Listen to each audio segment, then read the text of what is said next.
Hello and welcome to my channel. In this video, I'll be sharing two of the most popular art print products that I sell in my shop, tips to get started, and a paper recommendation to help you start printing and selling your own artwork from home. So let's dive in. My top two sellers in my online art shop are my wall art prints and my greeting cards, both featuring hand-painted artwork. These products are popular year-round because people are always decorating their homes, gifting prints, or sending greeting cards for holidays and special occasions. If you're wanting to sell art prints and cards, I recommend beginning with just a few sizes based on what your printer can handle and the paper you have in stock. For me, I mostly sell 5x7 and 8x10 inch prints, and A2 size greeting cards, which are 5.5 by 8.5 inches folded in half. Today's featured and recommended paper is Koala brand's double-sided matte photo paper because it hits a number of features that make it a great option for professional art prints.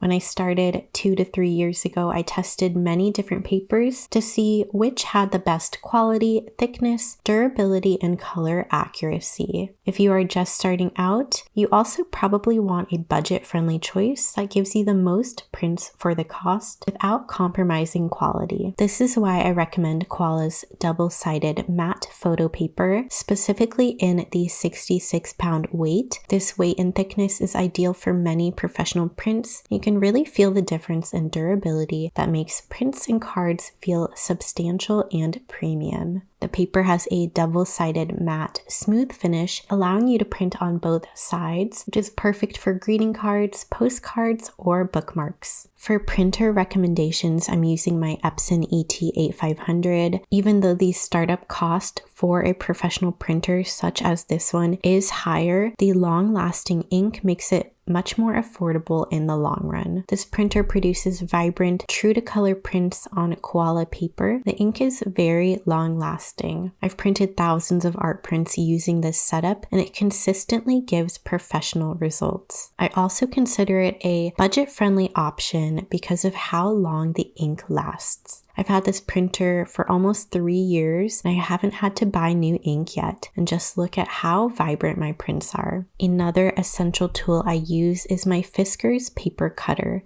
which is great for cutting out my prints and cards. Now let's get into specifics. I use Koala's 11 by 17 inch paper in the 66 pound or 250 gram weight. I cut these sheets in half to make two 8.5 by 11 inch sheets. When I cut them down to size, each sheet can print one 8x10 art print, two A2 greeting cards, or two 5x7 inch prints. I find this to be the most economical and efficient method. They also offer a 13 by 19 inch paper and many other sizes and weights, so you can definitely check out what works best for your artwork and printer. Using the 11 by 17 inch paper along with a paper cutter for me is the most cost-effective way to print and sell many sizes of artwork without needing a lot of different pre-cut papers on hand. And take a look at the quality and finish of these prints and cards. They're beautifully printed, very true to color. Clarity, durability, and finish is just lovely. I definitely recommend this paper for printing your artwork.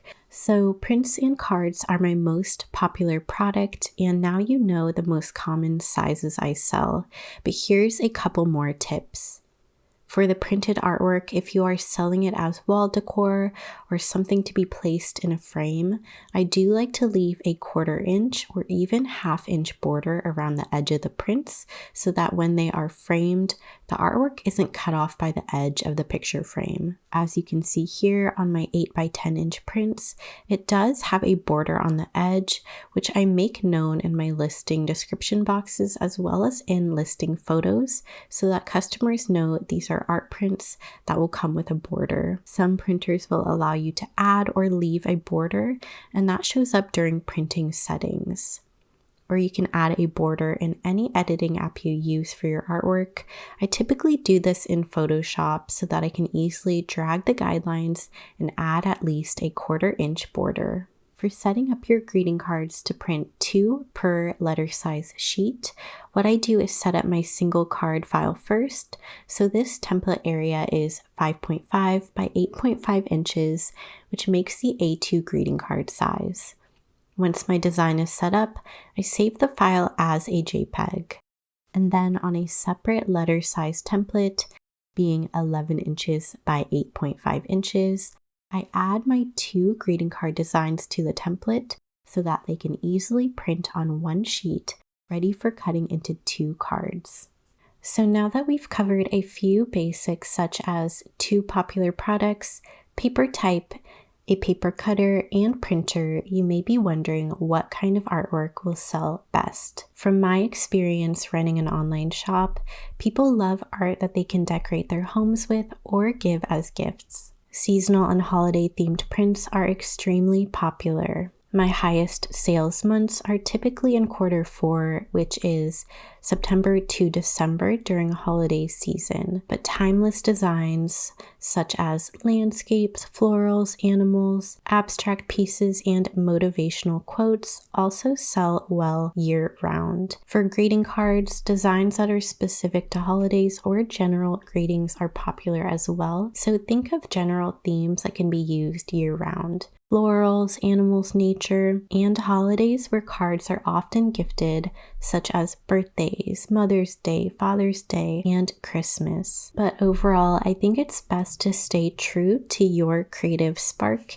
and your unique way of making artwork and whatever themes fall under what you like to create, and then make that work for you. So, for instance, birthday cards don't have to be balloons and cake themed.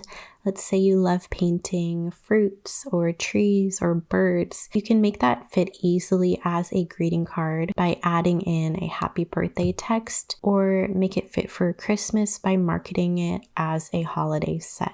Alright, I hope that today's video has been helpful for you, listing the supplies that I use and recommend if you're wanting to start selling your artwork on products such as prints and cards.